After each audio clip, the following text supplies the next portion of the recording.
Hi, beautiful soul. This is day 26 of 100 Days to Emotional Power. Today, we are talking about turning envy into information. Today, we are going much deeper. Not surface motivation, not abstract psychology.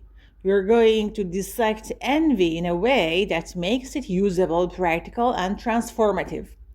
Because envy is one of the most misunderstood emotional experiences we have.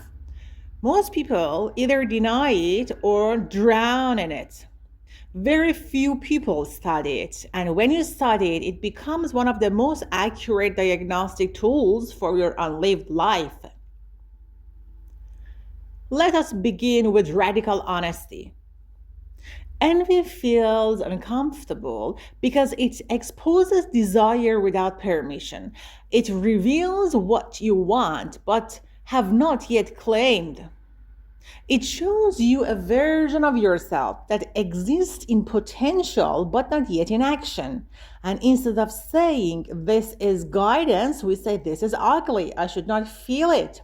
So we suppress it, and suppressed envy turns into criticism, gossip, withdrawal, or quiet self hate. But observed envy becomes information. Let us give you a very concrete example. Imagine a woman is scrolling on social media. She sees an old classmate who has launched her own consulting business. She feels irritation. She thinks she's not even that smart. That is the first defense. But if she pauses and investigates, she may discover something deeper. She has wanted to start her own business for years. She has ideas written in notebooks. She has taken online courses, but she never announced anything publicly. She never risked visibility. Her envy is not about intelligence, it is about courage and exposure. The information hidden inside that envy is this: you want autonomy. You want ownership. You are afraid of visibility. That is actionable data. Now, let's take a different example. A man works in a stable but uninspiring job. A colleague, his age, is promoted to leadership. He feels tension. He starts minimizing the colleague's achievement. He just knows how to talk, he thinks. But if he analyzes the situation, he might notice that the promoted colleague volunteers for presentations, initiates meetings, and speaks up with ideas even when unsure. The envious man avoids visibility. He waits to be invited. He waits to feel confident. The envy reveals a behavioral gap, not a talent gap. The information says if you want advancement, you must tolerate exposure. Now the path is clear. Here is another real life scenario. A young academic attends a conference. She sees another scholar presenting confidently, engaging the audience, handling questions with composure. She feels small. Her immediate thought is, I could never do that. But if she dissects the envy, she might discover something specific. She does not envy intelligence.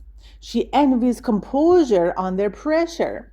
That is a trainable skill. She can practice presenting in small groups. She can rehearse answers aloud. She can record herself. Her envy just identified her next growth assignment. Let us move into relationships. A man feels envy when he sees his friend in a stable, emotionally mature partnership.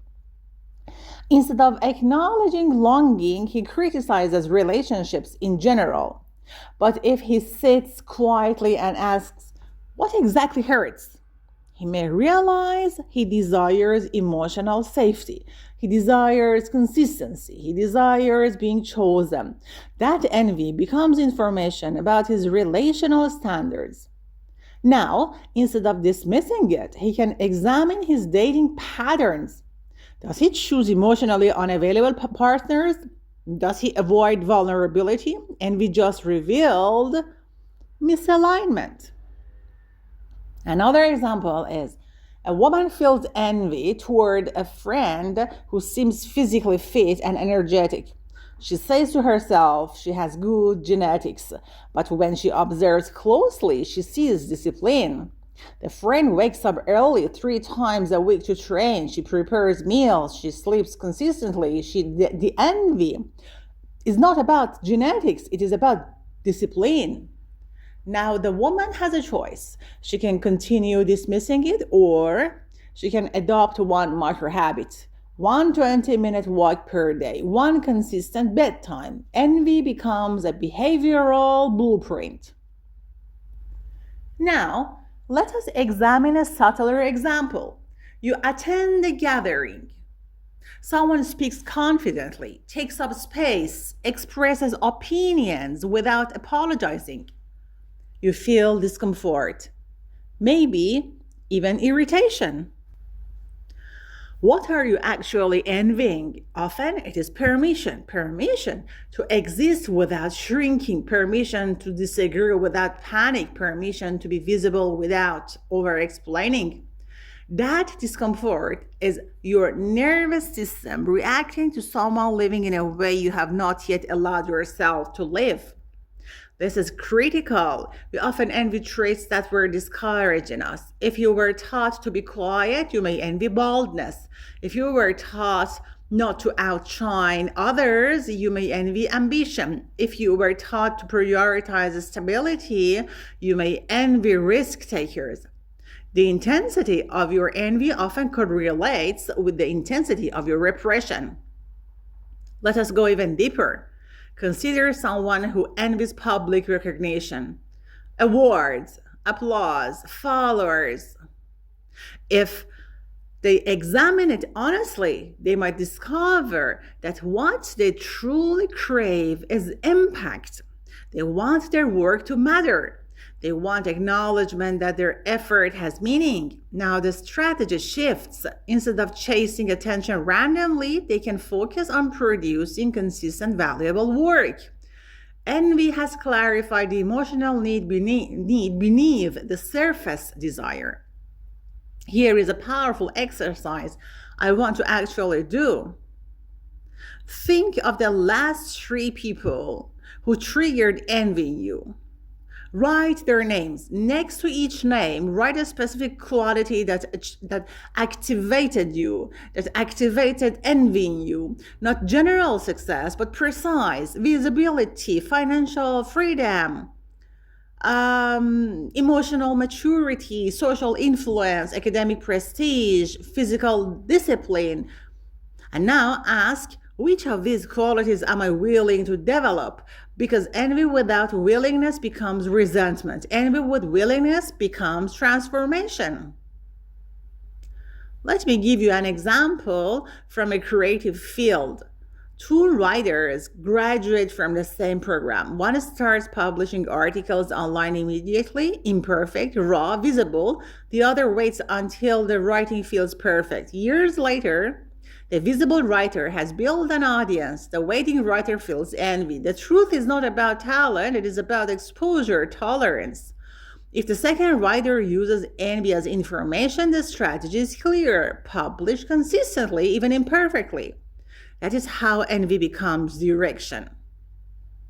Now let us talk about money, because it is a strong envy trigger. Suppose you feel envy towards someone who invests wisely and grows wealth steadily.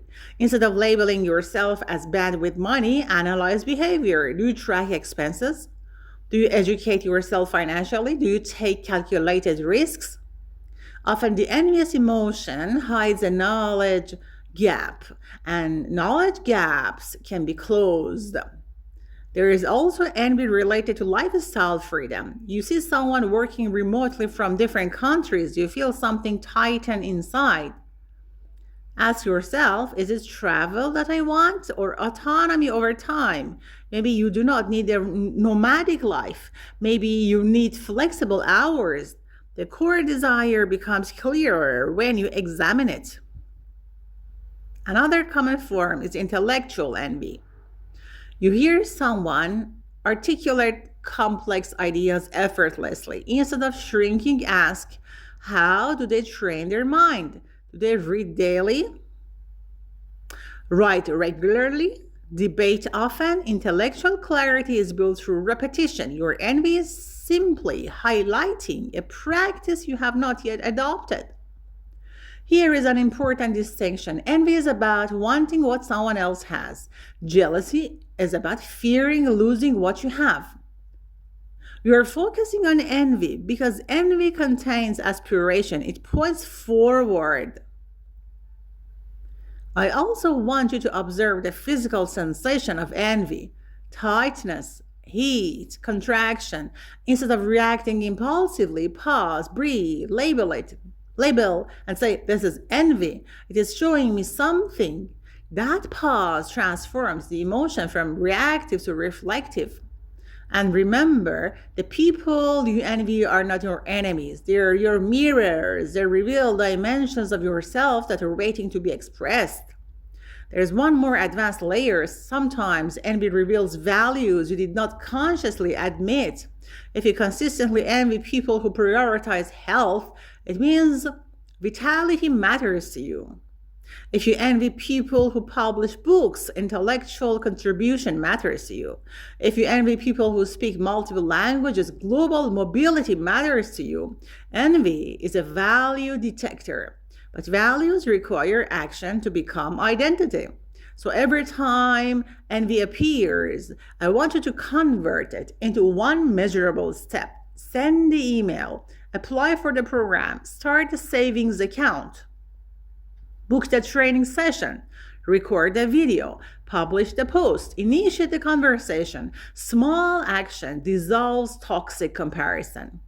Over time, something shifts. The emotion becomes lighter because you're not longer powerless in front of it. No longer powerless. You're using it. Even small daily steps, such as observing your reactions, extracting the lesson, acting on the data, they all gradually rewire your relationship with comparison. Instead of feeling behind, you feel directed. Instead of shrinking, you feel challenged. Instead of resenting, you feel motivated. If this talk spoke to you, if you recognize yourself in these examples, if you felt like this talk and it felt familiar in your life, and it described your inner experience, then keep listening. Like, share, and subscribe to this channel because this is day 26 of 100 Days to Emotional Power. And every day we explore one emotional truth that many people live with silently. We will build emotional strength together, not with pressure, not with fake positivity, but with honest reflections that feel real, human, and deeply supportive. You can listen while cooking, cleaning, commuting, working, or resting, like a quiet self-talk that strengthens you slowly. Drop your ideas, questions, and comments down below. I would love to hear from you. See you in the next video.